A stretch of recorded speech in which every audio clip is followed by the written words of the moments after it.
আমরা ছোটবেলা থেকে যাকে মহীশূরের বাঘ বা ব্রিটিশ বিরোধী স্বাধীনতা সংগ্রামী হিসেবে চিনেছি, সেই টিপু সুলতানের বীরত্ব গাথার আড়ালে এমন কিছু সত্য চাপা পড়ে আছে যা শুনলে আপনার গায়ের রোম খাড়া হয়ে যাবে।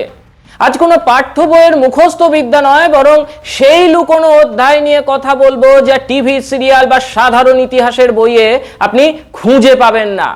ইতিহাস যখন রাজনৈতিক চশমা দিয়ে লেখা হয়, তখন অনেক কলঙ্কিত অধ্যায়কে মহান করে দেখানো হয়। টিপু সুলতানের ক্ষেত্রেও এমনটাই হয়েছে। মুখোশের আড়ালে টিপু সুলতানকে জানতে শেষ পর্যন্ত দেখুন ভিডিওটি, কমেন্ট করে জানান নিজেদের মতামত, আর আমাদের চ্যানেলটিকে লাইক ও সাবস্ক্রাইব করতে একেবারেই ভুলবেন না।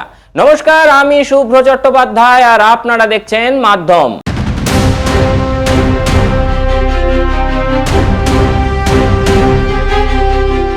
18 শতকের মহীশূর। চারিদিকে যুদ্ধের দামামা, কামানের গর্জন আর ঘোড়ার খুরের শব্দ। এই ধুলোবালির মাঝেই একজনের নাম বাতাসের বেগে ছড়িয়ে পড়ল, টিপু সুলতান। ছোটবেলায় আমরা যখন ড্রয়িং রুমে বসে টিভির পর্দা বা পাঠ্য বইয়ের পাতায় চোখ রাখতাম, আমাদের সামনে ভেসে উঠত তাঁর ছবি।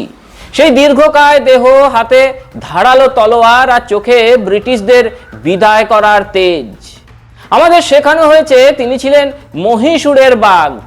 তার বাবা হায়দার আলীর উত্তরসূরি হিসেবে তিনি নাকি ছিলেন ভারতের স্বাধীনতার প্রথম দিককার এক মহান সেনানী। আজ একটু সেই নায়কের অন্য দিকটাও দেখাই চলুন, যেটা নৃশংসতা, নিষ্ঠুরতা, পরধর্ম, অসহিষ্ণুতাতে মোড়া। চতুর্থ ইঙ্গ মহীশূর যুদ্ধে টিপু সুলতান নিহত হন। দিনটা ছিল 4 মে 1799। টিপু সুলতানের তলোয়ার খুব বিখ্যাত ছিল। বলা হয় সেটা উড স্টিল দিয়ে তৈরি ছিল এবং তিনি সেই তলোয়ার দিয়ে শত্রুর লৌহ কবচ সহজেই ভেদ করতে পারতেন, এটাই আমাদের জানানো হয়েছে। টিপু সুলতানের তলোয়ার সম্পর্কে আরো একটা বিষয় জানাতে চাই। বইয়ে বলা হয়েছে, এমনকি টিভি সিরিয়ালেও দেখানো হয়েছে যে টিপু সুলতানের তলোয়ারের হাতলে কিছু খোদাই করা ছিল। কিন্তু এটা বলা হয় না যে টিপু সুলতানের তলোয়ারের হাতলে যা লেখা ছিল তার অর্থটা ঠিক কি। এই যে টিপু সুলতানের তলোয়ারের ছবি এখন স্ক্রিনে দেখা যাচ্ছে, এর যে হাতল যদি আপনারা দেখেন, এখানে কিছু লেখা রয়েছে। তবে টিপু সুলতানের তলোয়ারের হাতলে যা লেখা ছিল তার অর্থ আমাদের জানানো হয়নি। শুধু বলা হয়েছে এটা ছিল ভয়ঙ্কর শক্তিশালী তলোয়ার, যা বর্ম ভেদ করে ঢুকে পড়তে পারত। কিন্তু হাতলে কি লেখা ছিল তা কি আপনি জানেন? হাতলে লেখা ছিল, আমার বিজয়ের তলোয়ার কাফিরদের বিনাশের জন্য জ্বলজ্বল করছে। মহীশূরের সরকারি বিবরণ গ্রন্থ বা গেজেটিয়ারে ওই একই কথা লেখা রয়েছে। বিশিষ্ট সাংবাদিক সুশান্ত সিনহা ওই একই দাবি করছেন, শুনে নিন একবার। ये बताया जाता है कि टीपू सुल्तान की तलवार के हैंडल पर कुरान की आयतें भी लिखी हुई थी, लेकिन यह नहीं बताया जाता कि टीपू सुल्तान के तलवार के हैंडल पर जो लिखा था उसका मतलब क्या है। मैं आपको तस्वीर दिखाता हूं। ये टीपू सुल्तान के तलवार की जो तस्वीर है वो यहां डालिए। टीपू सुल्तान की ये तलवार है और इसका जो हैंडल है, अगर आप देखेंगे ये हैंडल, इसको जरा पॉज कीजिए एक सेकंड। ये आप जो देख रहे हैं, इस हैंडल पर ये आयत लिखी हुई है या कुछ लिखा हुआ है। इसको जरा जूम करके दिखाइए। टीपू सुल्तान की तलवार के हैंडल पर जो लिखा था उसका मतलब हमें नहीं बताया गया।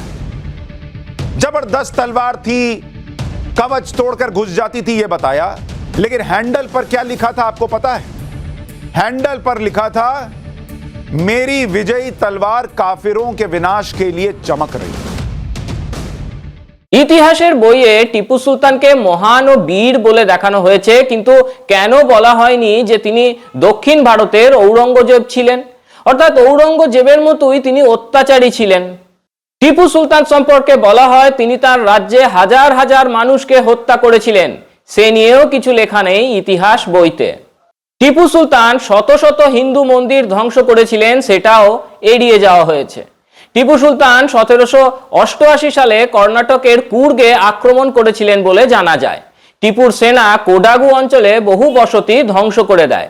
কুশালনগর, তালা কাবেরি এবং মাদিকেরি গ্রাম সম্পূর্ণভাবে উজাড় করে দেওয়া হয়েছিল। 40,000 হিন্দুকে জোর করে ধর্মান্তরিত করা হয়। এই কথাগুলো ঐতিহাসিকরা চেপে গেছেন। বলতে ভালো লাগছিল না তাদের। বলতে ভালো যখন লাগছিল না, তখন টিপুকে হিরো বানাতে গেলেন কেন আপনারা?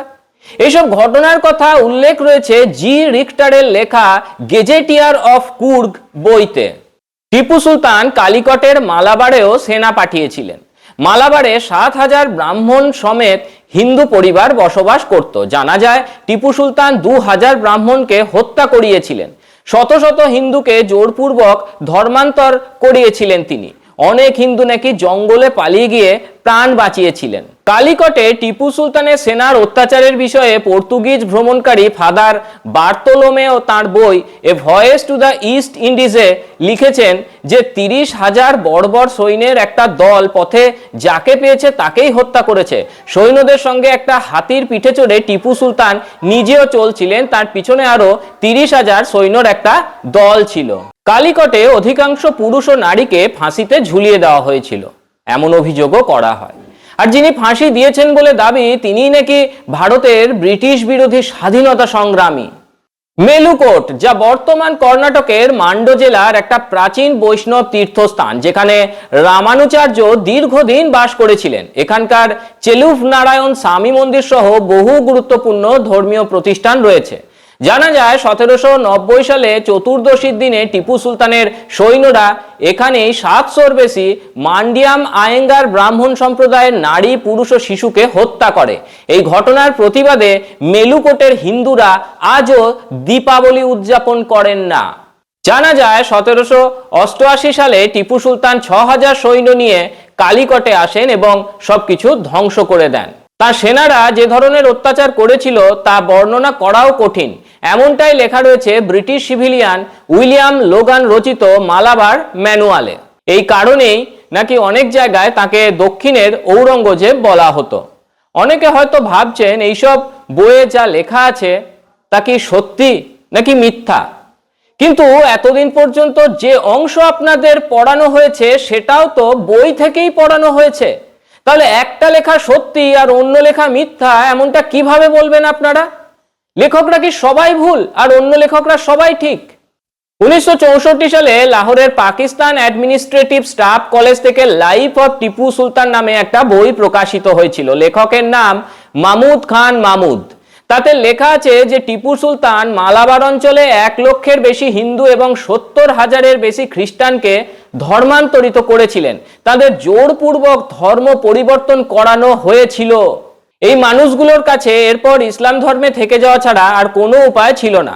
পরে তারা তাদের সন্তানদের ইসলাম ধর্মের শিক্ষা দিতে শুরু করেন। ধর্মান্তরের জন্য টিপুর ইচ্ছা শুধু মালাবার অঞ্চলে সীমাবদ্ধ ছিল না, তিনি তা কোয়েম্বাটুর পর্যন্ত ছড়িয়ে দিয়েছিলেন, এমনটাও ওই বইতে লেখা রয়েছে।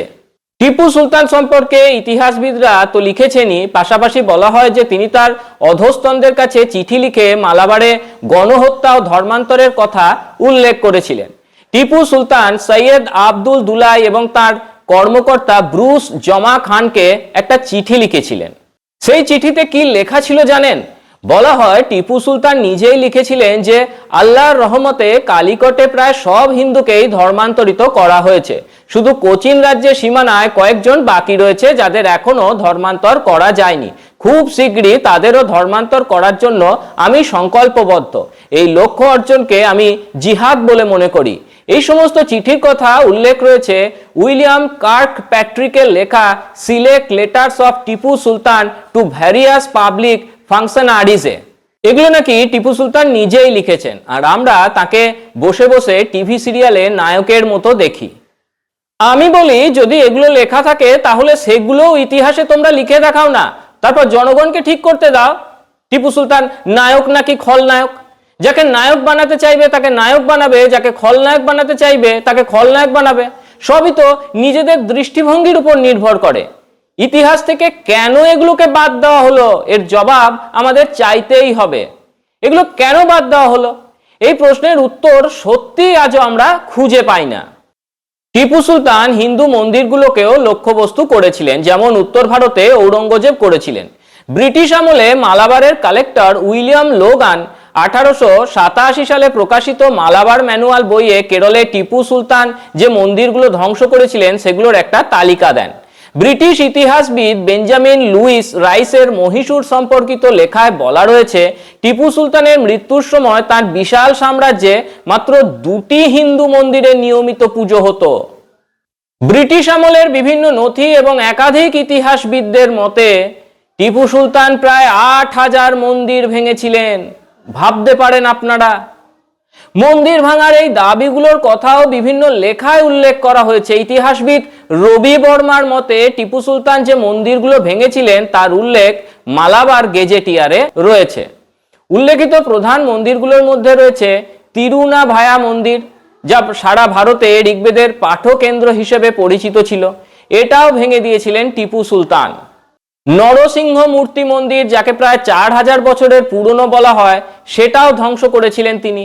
কোঝিকোড়ের তালি মহাদেব মন্দির, কোঝিকোড়ের তিরুভান্নুর শিব মন্দির, এমন শত শত মন্দিরের নাম উল্লেখ করা হয় যেগুলো টিপু সুলতান ভেঙেছিলেন।